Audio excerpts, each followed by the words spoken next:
Madam Ambassador, how are you? Thanks for arranging this press conference.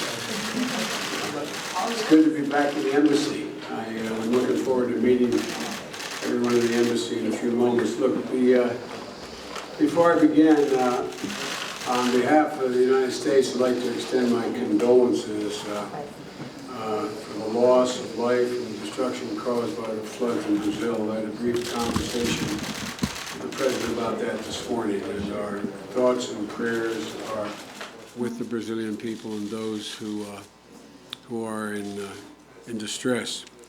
I want to start off by thanking the President and the Vice President for the hospitality and warmth they extended in welcoming me today. It was good to see them both again. That's not my first visit. We've become friends, and it was great to see them again. And as you probably are aware, I always enjoy my time with President Rousseff. We get along really well, and we enjoy each other's company. And I always learn something when I'm with her. But before I began to speak about the conversations we had, I wanted you to know how much I look forward, and I have my granddaughter with me and my nephew. This is my granddaughter's second trip to the embassy and to Brazil, but when she heard I was going to the World Cup as a soccer player, she importuned me to say, "Pop, I'm going with you, okay?" And it was a great, it makes me a wonderful grandfather. I want you to know now. I'm the favorite grandfather in the family right now.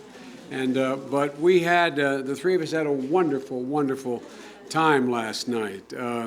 It was, first of all the talk about the stadium. The stadium is beautiful, absolutely beautiful. And it met every expectation. And but I must tell you, we were even more excited about what was happening on the field than what happened in the construction of the stadium. Watching the United States win last night was a great thrill for us, and we got to go down to the locker room afterwards, and I got to renew acquaintances with some of the players, particularly our goalie, who played an incredible game last night, because I had seen him in the World Cup down in South Africa just 4 years earlier. And we committed to meet at the next World Cup as well. He'll probably have the same job. I'm not sure I'll have the same one, but we had a great time. And with regard to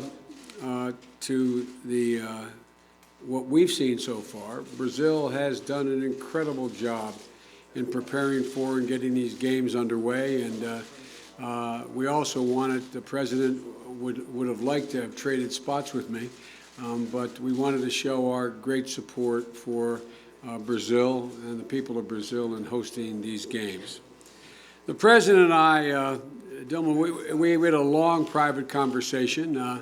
We met alone, talking about the prospects of how to bring our nations even closer together and our people closer together.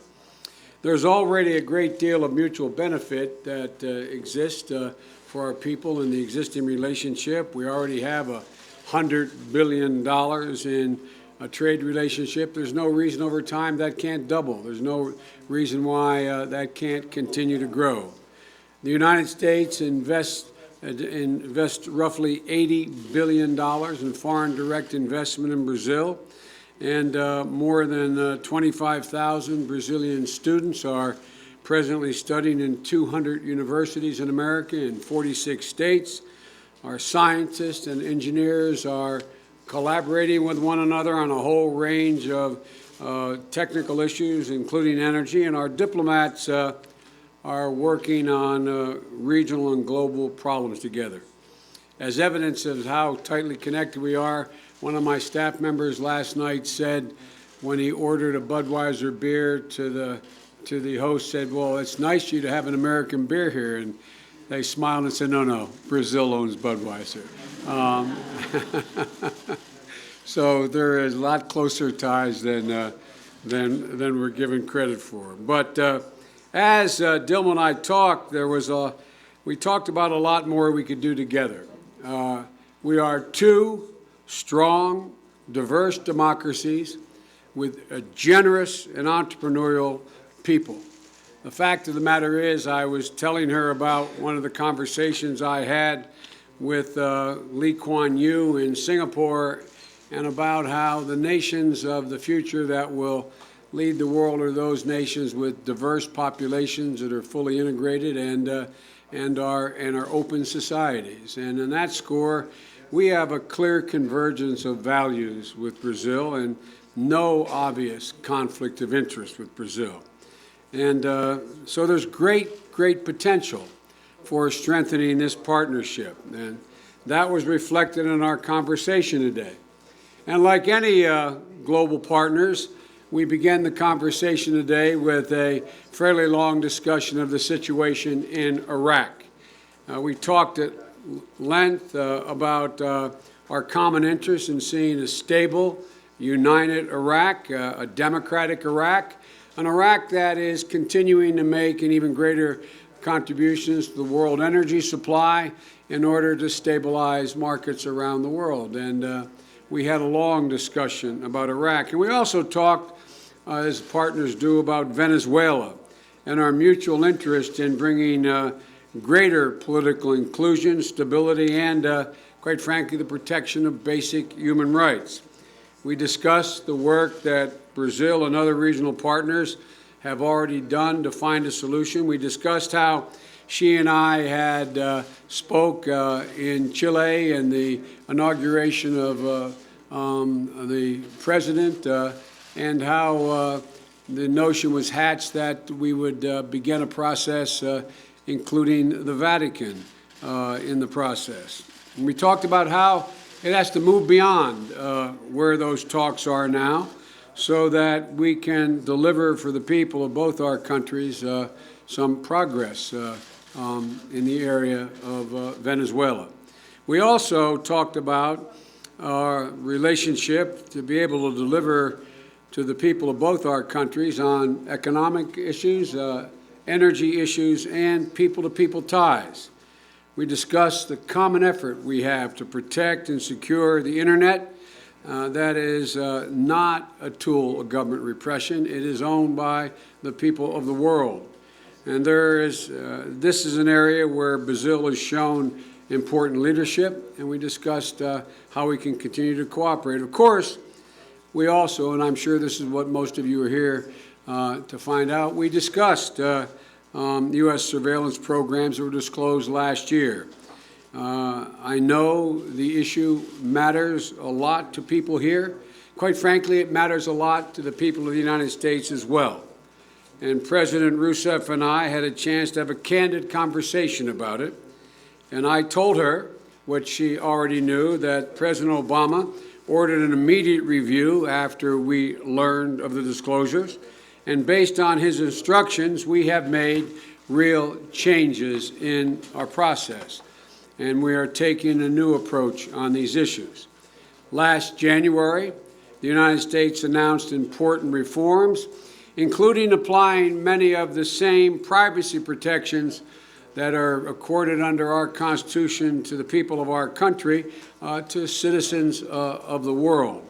And we will keep consulting closely with our friends and partners like Brazil as things proceed. And finally, I was pleased to announce that the United States is standing up a special project to declassify and share with Brazil's National Truth Commission documents that shed light on Brazil's 21-year military dictatorship, which is obviously of great interest to the President. And we turned over an initial batch of those documents today to the Brazilian government.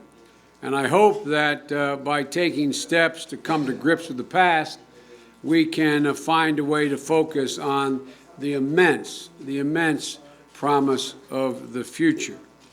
And because when it comes to the United States and Brazil and our relationship, the sky is literally the limit of what we could achieve together. And we could do it to the immense benefit of both of our people and, quite frankly, the entire hemisphere and in the world in the decades to come. Before I conclude, I would like to say a word about Iraq as well. We have been, the United States government has been working to support the Iraqi government and all of Iraq's communities in their common fight against this vicious threat of terror, so-called ISIL. We are consulting closely, and I've been on the phone with their leaders as well over the past week. We're consulting closely with a full range of Iraqis' leaders on an inclusive political path forward, even as we provide assistance to Iraq's security forces. Urgent assistance is clearly required. We also need to help Iraq build the capacity to confront threats over the long term. And that's going to require setting aside sectarianism, dealing with legitimate grievances, building up an inclusive security force, and ensuring that all communities live together and have their voices heard. This is particularly important now, and the opportunity exists in government formation after the Supreme Court of Iraq has certified the election results, I believe, yesterday.